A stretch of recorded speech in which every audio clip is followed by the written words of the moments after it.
Everyone looks at Paul Atreides and sees a messiah, a hero, the ultimate chosen one who rises from the ashes of its broken family to conquer the universe. But I want you to look closer, because what you are actually watching isn't the hero's journey. It is a psychological horror story about a kid who was never allowed to be a person.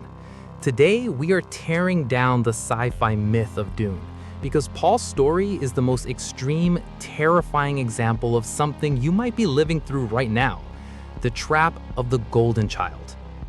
Let me ask you a question, and I want you to really think about this before you answer it in your head. How much of your life, your degree, your career, the way you speak, the things you pretend to care about, is actually yours, and how much of it is just a script someone else wrote for you? Maybe it was your parents, maybe it was a mentor, maybe it was just the crushing, invisible weight of everyone around you telling you how much potential you have. You were smart, you were capable, you were the dependable one. So society handed you a blueprint and said, build this. And you did. You played the part. You got the grades, you took the safe job, you became exactly what everyone needed you to be. But somewhere along the way, you realize something terrifying. You don't know who you are when you step off the stage. That is the exact psychological prison of Paul Atreides. Long before House Harkonnen ever set foot on Arrakis, Paul's mind was already destroyed. He's the ultimate, catastrophic victim of what clinical psychology calls narcissistic extension. Narcissistic extension happens when a parent or an institution views a child not as an independent human being with their own soul, but as an extension of themselves, a tool to achieve their own unfulfilled ambitions. Lady Jessica and the Bene Gesserit didn't look at Paul and see a boy. They saw a 10,000-year genetic project. They saw the Kwisatz Haderach, the savior. When a child is raised strictly to fulfill a generational expectation, they never develop a core self. From the moment Paul took his first breath, his identity was hijacked. His mother trained him in the weirding way. His mentors trained him in statecraft and war. Every single interaction he had growing up was conditional. He was only loved for what he could become, not for who he was. And here's what happens when you grow up in a system like that. You develop a lethal, paralyzing case of imposter syndrome. Watch Paul in the first half of the story. He's constantly on edge. He's suffocating under the anxiety that he might be a failure. He tells his mother, "I am not the Kwisatz Haderach." He's terrified because he knows that if he fails to be the messiah they engineered him to be, he has no other reason to exist. When your entire worth is tied to someone else's prophecy, failure doesn't just mean you made a mistake. It means you're entirely worthless. And then we get to the Gom Jabbar. Most people watch that scene and think it's a test of physical courage. It isn't. It is an extreme clinical psychological conditioning exercise. Queshed the Reverend Mother puts a poison needle to his neck and forces his hand into a box that simulates his flesh melting off his bones. She tells him that an animal would chew off its own leg to escape a trap, but a human will endure the pain to kill the trapper. Think about what she's actually teaching him. They are literally burning his humanity out of him. They are teaching him that his natural reactions, his fear, his pain, and his empathy are weaknesses. That to be the chosen one, he must eradicate his own heart. They are scorch-earthing his childhood to install the operating system of a machine. Now, I want to bring this back to you, because this is where the mirror gets deeply uncomfortable. You haven't faced the literal Gom Jabbar. But how many times have you forced yourself to endure a miserable situation, a toxic job, a hollow relationship, a career path that drains the actual life out of you, just because quitting would mean disappointing the people who expect you to succeed? How many times have you silenced your own gut instinct, your own burnout, and your own pain because you were taught that pushing through it makes you a professional, that sticking it out is what successful people do? You're doing exactly what the Bene Gesserit taught Paul to do. You are overriding your own humanity to fulfill a script that doesn't even belong to you, and it is killing you quietly. In Dune, the breaking point comes in the deep desert. House Atreides falls. Paul's father is murdered. His wealth, his home, his entire reality is wiped out in a single night. He and his mother are buried in a tent under the sand of Arrakis. And this is the pivot. This is the exact moment the boy dies. When the life you were supposed to live gets destroyed, you are forced into a choice. You can finally step out of the wreckage, grieve, and figure out who you actually are. Or you can find a darker, more extreme script to cling to. Paul chooses the dark script. The spice in the tent saturates his system. It awakens his prescient visions, and instead of processing his immense grief, his brain completely dissociates. He looks at his mother and says with dead eyes, "I can't mourn." That isn't strength, that is a total psychological collapse. Feeling the true crushing weight of his trauma would paralyze him, and paralysis in the desert means death. So he amputates his empathy.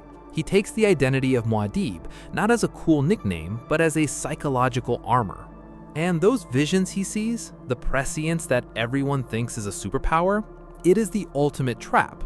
Paul sees the future and suddenly he has no free will. He sees the Holy War. He sees billions burning in his name. He becomes trapped in a corridor of time where every choice is already made for him. Does that sound familiar? That is exactly what happens when you lock yourself into society's rigid 5-year plan.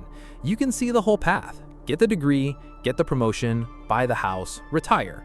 You can see the entire future laid out in front of you, and because you can see it, you stop actually living. You just blindly execute the steps. You become a prisoner of your own trajectory. And this is where Paul's tragedy locks into place. Paul knows that the Fremen religion, the prophecy of the Lisan al-Gaib, is a lie. He knows it is a psychological backdoor planted by the Bene Gesserit propaganda wing centuries ago. He knows it is a trap, but he walks into it anyway. Why? Because it is easier to play a god than it is to be a broken, grieving boy.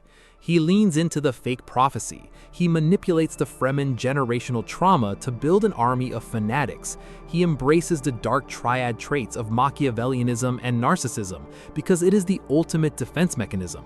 If you control the entire universe, nothing can ever hurt you again. But look at what it costs him. Look at Chani.